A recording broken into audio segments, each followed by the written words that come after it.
Hi guys, welcome to the channel. My name is Puddles and I'm an animator/illustrator from Canada. And in this video I will be animating a simple head turn using OpenToonz. During my 2 years studying animation, I got really used to the software that the school provided, which was Toon Boom Harmony and Adobe Animate. But there was no way I could afford these programs after graduation, so in order to keep animating, I searched up cheap, free alternatives and found OpenToonz. OpenToonz is a free open source animation software. Not sponsored. Fun fact about this video, I actually made a script about OpenToonz 2 years ago, back when I first tried out the software, so this is a long time coming. Like I said at the beginning of this video, I will be animating a simple head turn, so without further delay, let's start animating. Before setting up my scene in OpenToonz, I created a storyboard on a piece of paper beforehand. Making a storyboard allows me to use it as reference when posing out my animation.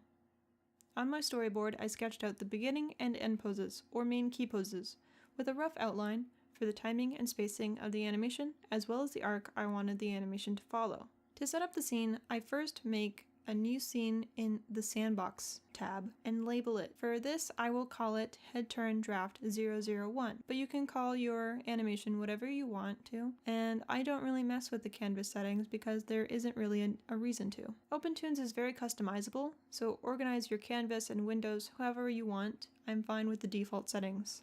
To add a new blank drawing, you can use this shortcut Alt+D. When in doubt, use shortcuts. I didn't do this in the recording because for the past 2 years of using this software, I didn't know that there was a shortcut for this. So that's on me. After making a new blank drawing, you can now select your raster brushes. It's a bit of a scroll, but the brush I decided to go for to draw in my key poses is the sketch brush. For the sake of organization, I went ahead and made the color of the brush blue, and to help me know what layer is my sketch layer. Now we can actually start drawing our key poses, referencing our storyboard as we draw. While drawing out the poses, the pen decided that now would be the best time to glitch. I figured out later that this happens whenever I hold my pen slightly horizontal, and it is the root of my annoyance.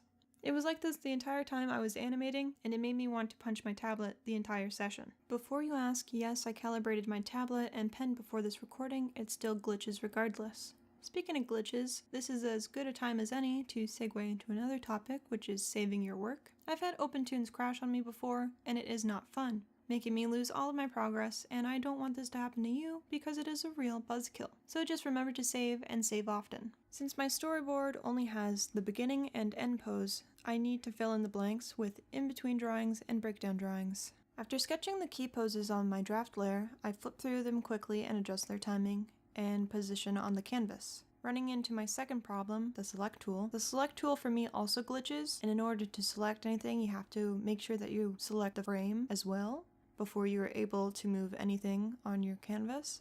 And even moving the image around on the canvas is a hassle because it is so laggy. To draw the actual rough animation, I created another raster layer above my sketch layer, and on this layer I will be drawing my animation breakdowns and in-betweens. The reason why I'm going so slow animating this head turn is because I had to refamiliarize myself with the software, and because I realized that my original 2 keyframes weren't going to be enough of a guide for the rest of the rough animation, meaning that I now had to mentally picture the arc and imagine the drawing in 3D to get the angles of the head in the correct perspective. The biggest thing you might struggle with, and what I sometimes struggle with when animating, is keeping volumetric shapes consistent between one pose to the other, but you can amend this by using your onion skin and adjusting the drawings as you go, and that can help, keep your volumetric shapes, because that's what the onion skin is there for. I didn't like how the first key pose looked in the sketch layer, so I do redraw that a lot, because no matter what I did, it just didn't look right to me. It became more apparent what was wrong when I added more features to the character later. In-betweening the animation was more or less easy. Just add poses in between the keyframes following the arcs and break down the pose to connect to the main key poses. Simple, although somehow I'm able to make that sound complicated, as well as adjusting the positions of your poses as you draw the head turn. For my head turn, I wanted the character to turn their head down before popping back up to the resting pose. It was difficult to in-between this while trying to keep the head itself consistent. A problem I had while doing the in-betweens was the neck. I should have put it on a separate layer, but I didn't. It just took a lot more fudging around to make the motion look correct, and moving the drawings themselves so they could be closer together and follow the arc Every once in a while, I play back the animation and adjust the timing. I do this for every new drawing I make because depending on the timing, the animation could be too fast or too slow. OpenToonz lets you add and subtract frames really easily with a shortcut, or you can drag the end of the animation cell itself to your desired spacing. It does help to have a timing chart to help keep track of everything, although I personally never really got the hang of this. I just sort of eyeball the spacing, and if it looks good enough for me, then that's the timing, and then I draw the chart after. But your timing chart doesn't have to be a permanent thing. Just be aware that you do need to slow down and adjust your drawings, timing, and play back your animation as things progress. Because if you don't, then your animation could look off, and if you don't adjust every so often, then it becomes a big hassle when you have to go back and adjust things. You don't want to be adjusting 100 frames because you didn't play back your animation and now it looks weird. But you can always come back and adjust it too if you need to. A thing I wanted to mention about eyes. From what I learned in school is that you should have your character blink as they turn to make them feel more alive.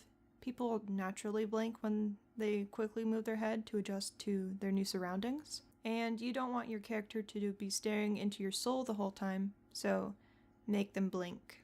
It does help them feel more alive if you add blinking and breathing so they don't just look like drawings. After adding more features to my character, like the face, eyes, nose, and mouth, I added a hairline, aka more things I have to keep track of. Keeping track of the angles and planes of the face is kind of a bother, but it does make the animation look better overall. For the neck movement, like I mentioned, I struggled with it. When the neck twists, the movement itself is difficult, and it's hard to make the motion look cohesive. Having things on a different layer would have made things easier, but it does look good enough for me after 10 minutes of fudging with it.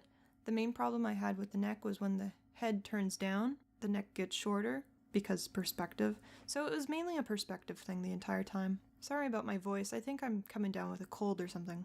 Adding other features helps develop secondary motion. I mentioned the eyes, mouth, neck, and mainly the hair.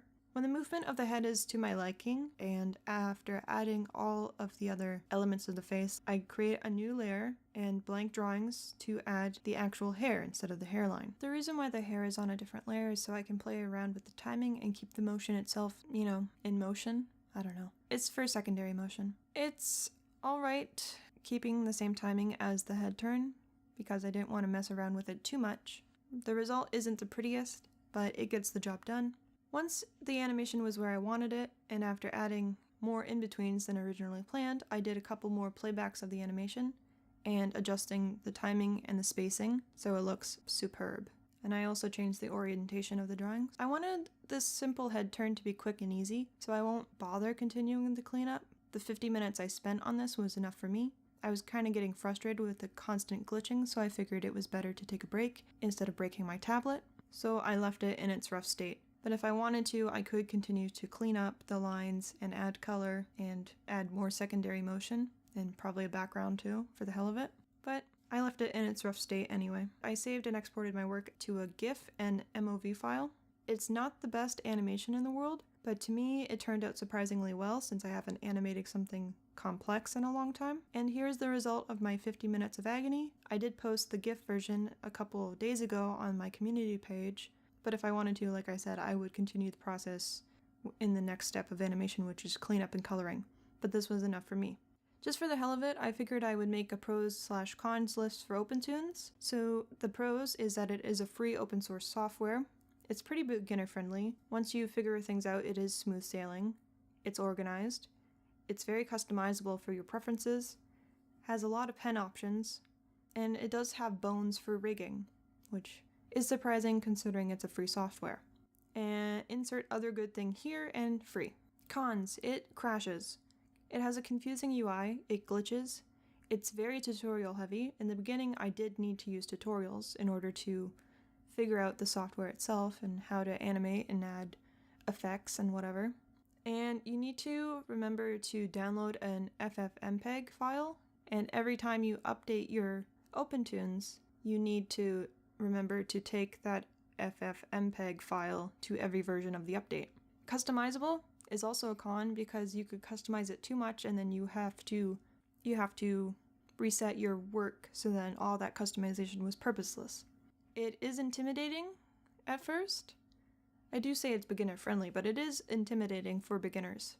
And sliders. The pens are on sliders and I hate this with every fiber in my being. So that's the pros and cons list.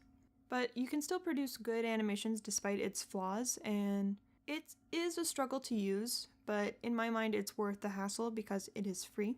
Who doesn't love not spending money for things? It's very customizable to suit your animation needs. It feels like a one-stop shop software, personally. It does have every step of the animation process in mind, with the different windows and customization. It just has a lot of things built into it. I would recommend it for anyone who wants to get into animation and can't because of the prices. Toon Boom. If you need to animate on a tight budget, I genuinely do recommend OpenToons. Again, not sponsored. But thank you so much for watching. If you made it this far, please remember to like, comment, and subscribe so you won't miss out on any new content, and I will see you in the next video.